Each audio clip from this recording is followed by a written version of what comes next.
How to make or create an Coinbase wallet account. First of all, what you need to do is download Coinbase wallet on your device. Go ahead and open Coinbase wallet on your device. Once you do this, you can see this type of interface. Now go ahead and tap on create new wallet. Once you do this, a wallet will be created. Before that, just go ahead and put your fingerprint or your face ID.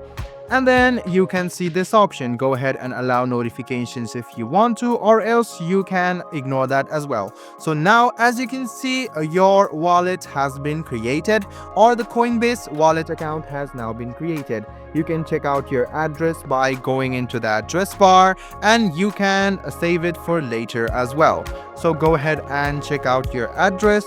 After you check out your address, you can see your recovery phrase, you can save it, and you can log into your Coinbase account if you have disconnected to it as well. So this is the easiest way how you can make a Coinbase account for yourself. I hope this video was helpful for you. Like the video, subscribe to the channel, and do hit the bell button for more.